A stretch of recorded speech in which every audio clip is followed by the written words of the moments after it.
Pipelette. Bienvenue sur Pipelette, le podcast de l'association Jeune et Rose.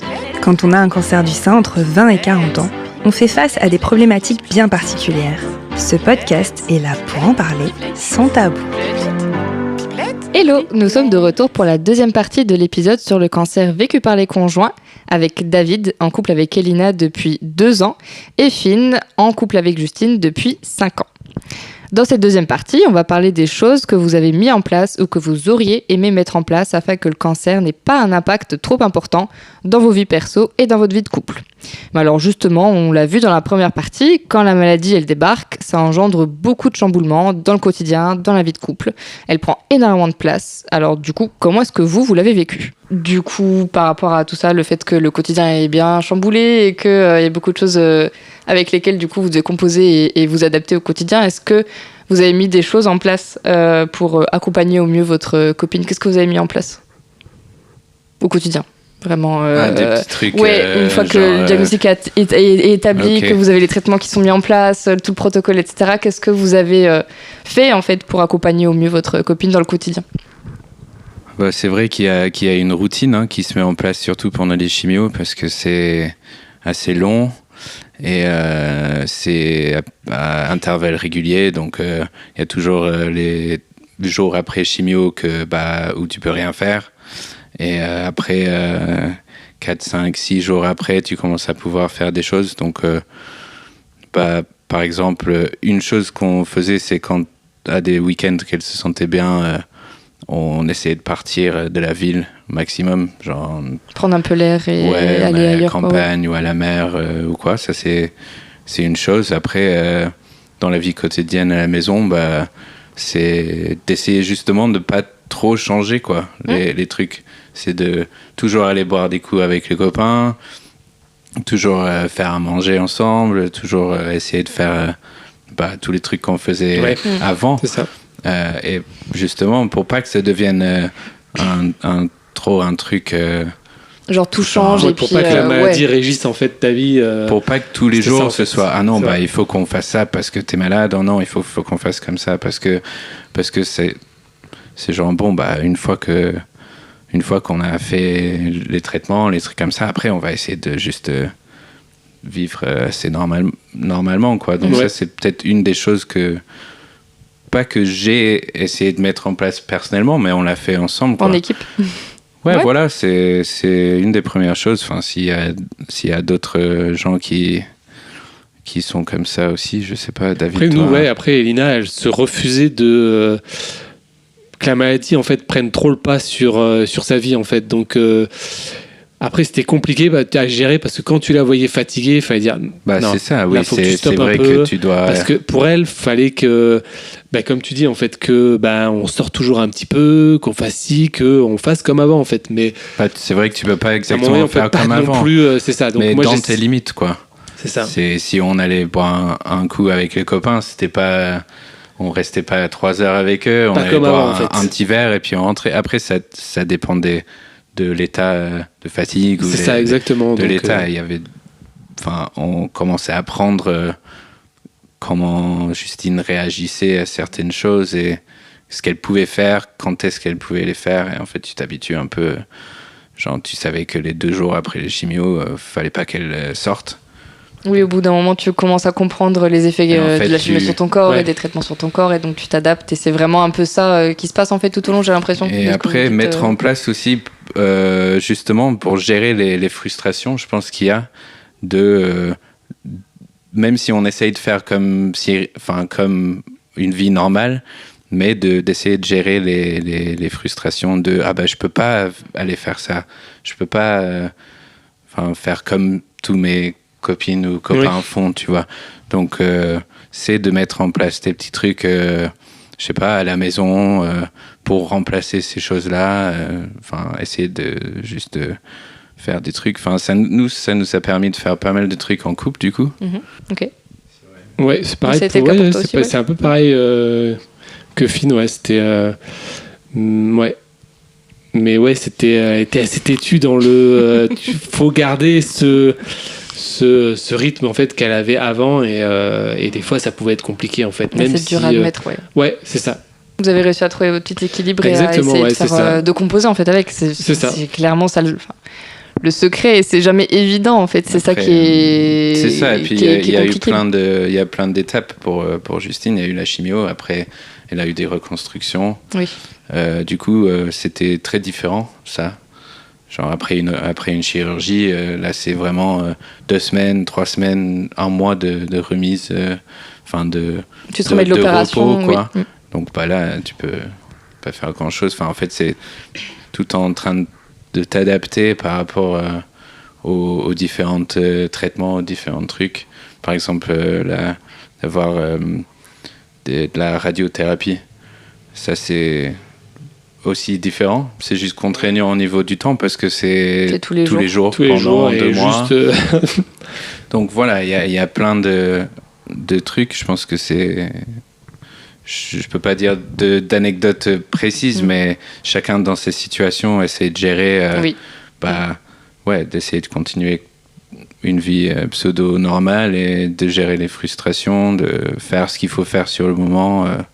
C'est ça aussi que je disais tout à l'heure, c'est que vraiment ce rôle-là, justement, d'aidant d'accompagnant, vous êtes un peu au milieu de tout ça. Et nous aussi, on essaie de trouver notre équilibre en tant que patiente avec, du coup, justement, comme disait Finn, toutes les frustrations, etc. à gérer. Mais du coup, vous aussi, vous êtes dans ce truc-là et vous avez cet impact-là aussi. Et donc, c'est pas une frustration personnelle, c'est plus frustré pour la personne en face, c'est ça. Parce que, et du coup, vu que tu vis avec et tu partages des émotions avec, forcément, t'as envie qu'elle soit plus frustrée.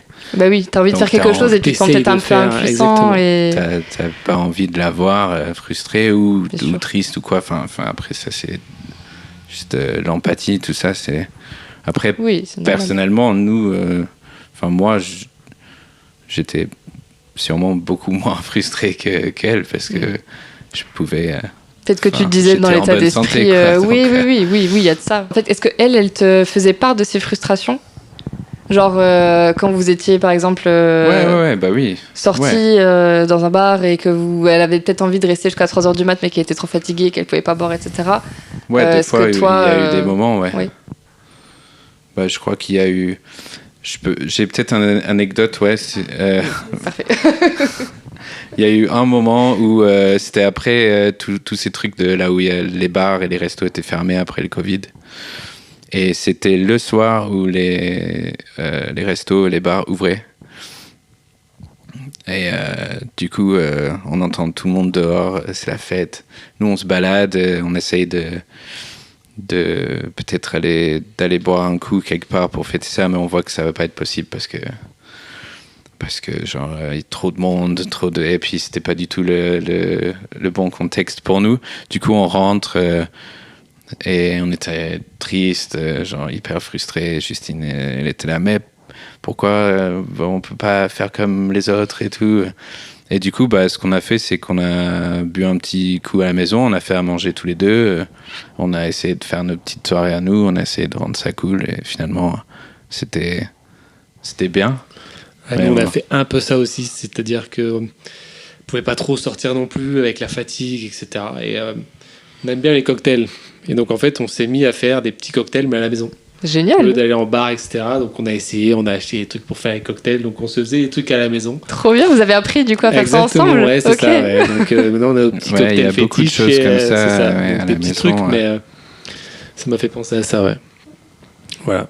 C'est génial. Ouais, puis pas mal de bricolage, pas mal de trucs comme ça, genre à poncer des tables, à créer des trucs en bois. Genre rempoter des plantes alors que ça n'avait pas besoin d'être rempoté. Faire plein de trucs pour s'occuper un peu.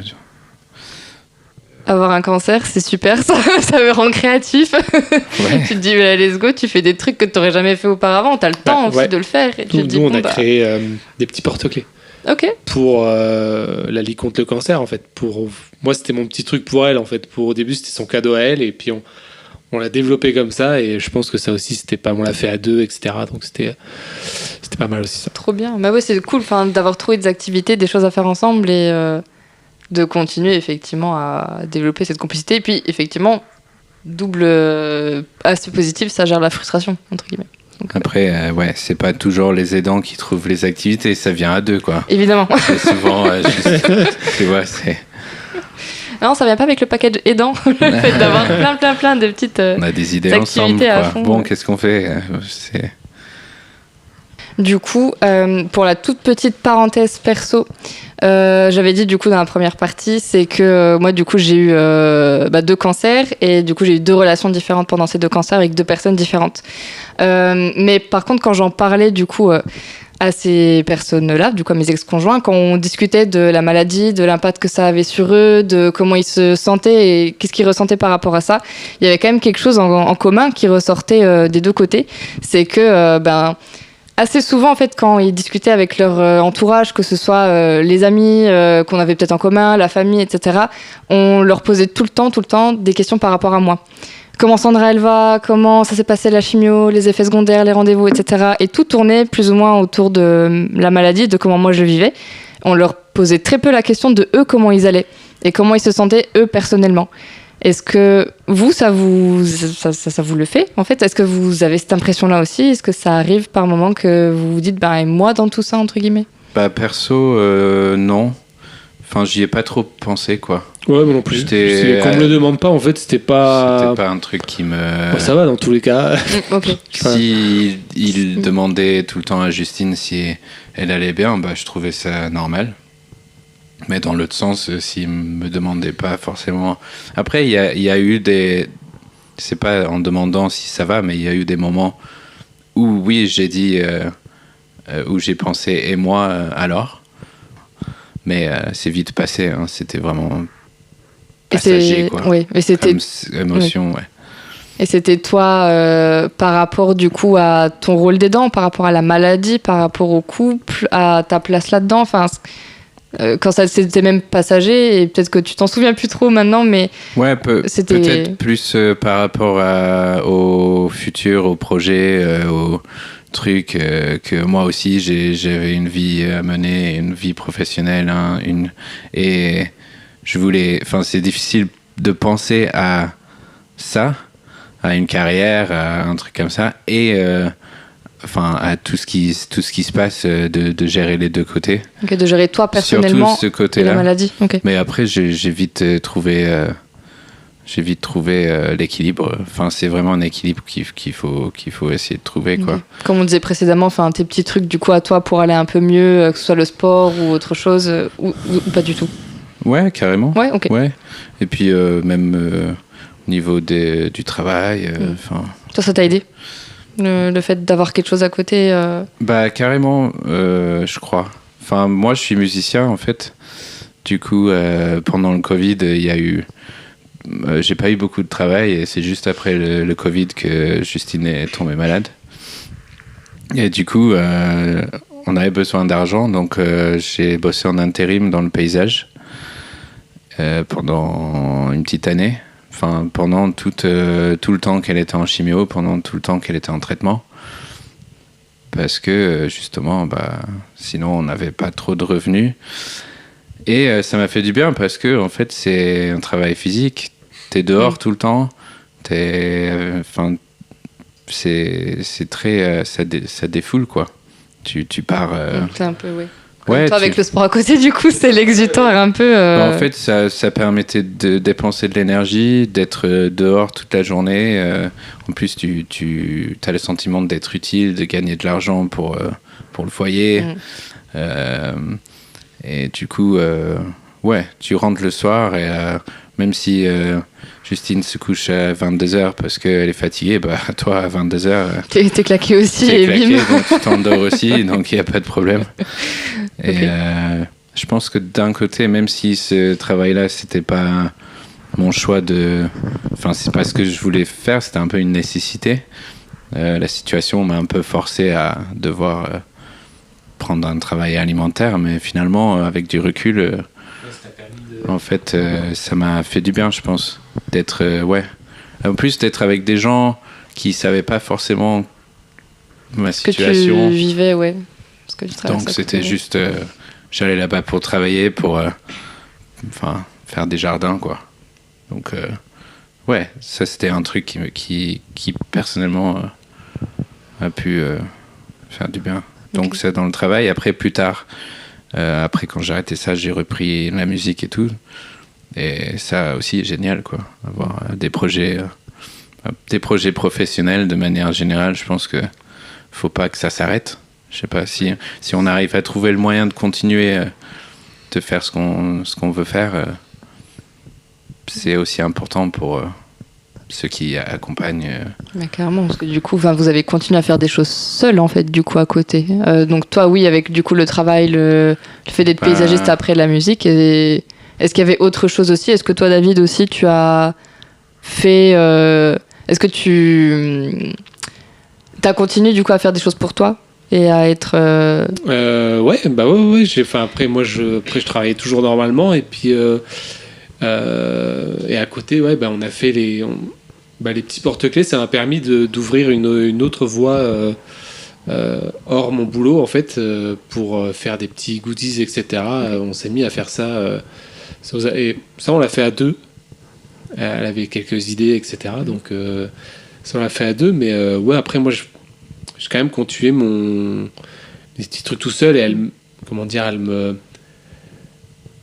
me force, pas me forcer, mais elle me le disait. Elle t'incitait, va faire ça, va faire ci, t'en as besoin, tu dois faire ça, va sortir là. Non, là-dessus, elle m'encourageait, à le faire. À continuer à prendre soin de toi et à préserver un petit peu, du coup, ton activité, tes activités. C'est un peu comme on en revient toujours au truc, mais de rester dans ce qu'on faisait avant, parce que avant aussi, je pouvais faire des choses sans elle, et t'avais une vie. C'était pareil, en fait. C'est ça, c'est...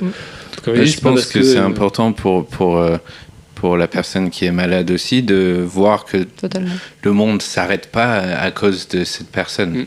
Parce qu'après, le poids est énorme, quoi.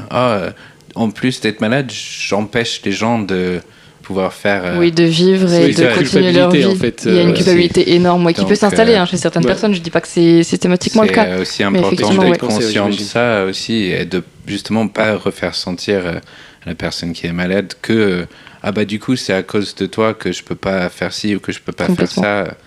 C'est leur souhait qu'on puisse faire ce qu'on veut. Après, tu essaies de t'adapter, tu vois, au lieu de rentrer, il tu faut rentres un peu plus tôt et c'est tout, mais... Il faut s'adapter dans tous les cas, mais après... Mais vous avez pas, vous avez continué à faire ce qui vous animait aussi à côté, et c'est ça qui est important aussi. C'est vrai qu'on a tendance à des fois se dire, ok, on met tout entre parenthèses, notre vie, on va se focaliser à fond sur la personne malade et être à fond avec elle. On peut aussi trouver un juste milieu et se dire, ok, on est là avec la personne pour l'aider, la soutenir au mieux au quotidien, faire en sorte, comme vous le disiez avant, que le quotidien se passe au mieux et qu'il soit le plus allégé possible, mais tout en vous disant, ok, la maladie me définit pas moi non plus, en fait, je suis pas que aidant, accompagnant. Je suis aussi Finn, David, une personne à part entière. Après, je pense qu'il y a quand même le côté... j'aurais bien aimé rien faire aussi et juste être avec elle, mais il y a le côté financier, il y a le côté... Des fois, on est obligé aussi, donc... Ça, on va y revenir encore un peu plus tard. Mais c'est tout un tout équilibre, à fait. Mais du coup, toi, Finn, tu disais que ça te faisait du bien de pas être totalement avec des personnes... le fait d'avoir ton taf à côté, tu parlais pas forcément de la maladie, etc. Est-ce que vous avez... est-ce que vous aviez envie aussi de vous retrouver entre aidants, entre guillemets ? Est-ce que vous aviez ressenti le besoin d'en parler à d'autres personnes qui vivaient aussi la même chose que vous ? Personnellement, j'en connaissais pas trop. Donc, c'était pas que j'avais pas envie. Mais je suis pas allé rechercher ça. Okay. Après, je pense qu'avec du recul, si j'en connaissais, que ça aurait été bien. Voilà. Et après, dans la famille de Justine, il y a des gens qui ont eu des cancers, comme j'ai dit tout à l'heure. Donc des gens qui ont accompagné ces gens-là aussi ? Pas forcément. Je crois qu'ils étaient... pas là, mais bon, bref, c'est quand même des gens qui ont eu une expérience là-dedans, mais pas des aidants, donc non, j'ai pas vraiment eu cette chance-là.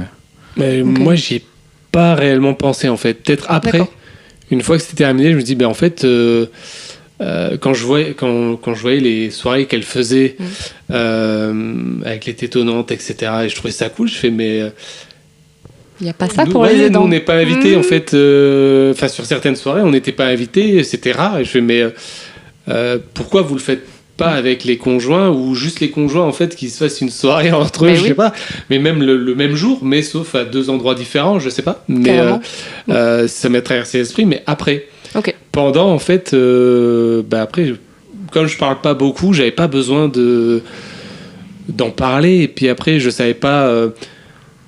Moi, elle le dit aussi, le cancer. Comment dire c'est pas que ça a pas été compliqué, mais elle l'a bien vécu, entre guillemets. D'accord. Je dis entre guillemets parce que comparé à d'autres, parce qu'elle a eu quand même d'expérience d'autres femmes qui ont eu le cancer, et des fois elle se dit mais en fait moi il y a des choses qui sont pas arrivées, ou elle fait moi j'ai pas eu ça, etc., et des fois même elle, tu vois, culpabilisée de dire mais en fait moi pour l'instant ça se passe bien, et pareil pour moi, en fait, tu vas te faire ah bah non, en fait tout roule, alors que si t'as quelqu'un en face et moi ça va pas, je suis au fond du trou, j'aurais pas su gérer j'aurais pas su gérer. D'accord. Tu penses que tu aurais plus été à l'aise avec des personnes à peu près dans le même mood que toi, entre guillemets. Peut-être que ça se trouve, j'aurais écouté, et puis, mais sur le moment, je pense, je recherchais pas ça. Okay. J'essayais moi déjà de gérer mon truc, et ça va. Pas trop pensé, dès que je pouvais, on en revient toujours même, prendre un peu de temps pour nous, et puis se faire une soirée et penser qu'à ça. Je le faisais un peu avec Lina. Okay. Je pense, ouais. Mais je pense que avec le recul, ces petites soirées avec, ça pouvait sans même en parler, mais juste faire une soirée avec les aidants, etc. Pourquoi pas ? Je pense que ça aurait pu être, voilà. Ok, vous pensez que, pardon. Je pense que ça aurait pu être sympa, j'avoue. Mais sans en parler, en fait, vraiment. Enfin, le but n'est pas faire une soirée, tu vois, se dire non, on se rencontre, on va parler. Ouais. Non. Oui, ça fait une pression entre guillemets. Elles sont d'un côté, on est de l'autre, et puis on fait une soirée à rencontrer des gens. Ouais, parce que c'est vrai que des fois, j'imagine, cool, je sais pas trop parce si que c'est un lien déjà qui est créé entre les gens, quoi. Comment ça ? Tu rencontres quelqu'un que tu connais pas, mais le lien que tu as, c'est que ta compagne a eu un cancer. Donc direct, tu n'as même pas besoin d'en parler, comme dit David, mais il y a déjà peut-être un truc qui vous lie, quoi. Oui, complètement. Et du coup, vous faisiez des choses à deux en dehors de la maladie. Donc toi, c'était plus la cuisine, les petits moments passés ensemble, les cocktails. David, est-ce qu'il y avait autre chose aussi que vous faisiez à deux ? Est-ce que vous aviez des activités ensemble en dehors de la maladie ? Ouais, finalement, je crois. Nous, on était assez occupés finalement pendant les traitements, parce que on n'avait pas un moment de libre, quoi. Dès que planning, chimio, dès que ça se sentait bien, sorties, on faisait un truc, quoi. Bon, c'est bon, tu te sens bien, on peut sortir et tout. Donc et puis même plus tard pendant les chirurgies, c'était dans la vie, il y a toujours plein de trucs de prévus donc c'était donc là t'as ta chirurgie maintenant, cette date là, donc est-ce que 3 semaines après ça va aller, tu penses, pour partir à Londres ou pas? Je sais pas trop, j'aurais peut-être encore un peu mal et tout, donc on essayait toujours on avait toujours plein de trucs de prévus, donc c'est trop bien. c'est un peu moins reposant, mais après tant que vous y trouviez votre compte et que ça vous faisait plaisir et que vous passiez des moments ensemble, et que je pense qu'il y a eu une envie sur le coup. Après, il y a eu plein de moments où justement Justine pouvait pas faire grand chose, donc on essaye d'équilibrer. Oui, de compenser un peu ce truc. Bien sûr. Et vous aussi, c'était planning un peu chargé avec Elina, ou au contraire, c'était plutôt... T'es obligé de jongler entre Elina fatiguée, non, faut y aller, ok, on y va, et on essaye de faire quelque chose, alors moins chargé que d'habitude, mais on faisait quand même, on essayait quand même de bouger avec les gamins, etc. Donc c'est toujours notre quotidien, en fait, c'était notre quotidien, et on apprécie peut-être plus le moment quand Ah oui, ça c'est tu vois, sûr. un voyage ou un truc comme ça, on se dit on l'apprécie plus que si on l'avait fait normalement au quotidien, sans maladie, sans rien. Et ben là, tu Ça met un peu les choses. Ouais. En perspective. Ah oui, complètement, ouais. On arrive à la fin de cette deuxième partie. Merci à tous les deux de vous être confiés. On se retrouve la semaine prochaine pour la dernière partie de cette thématique. On y parlera des impacts positifs et ou négatifs de la maladie, tant sur le couple que sur eux-mêmes. D'ici là, chouchoutez-vous bien. Pipelette.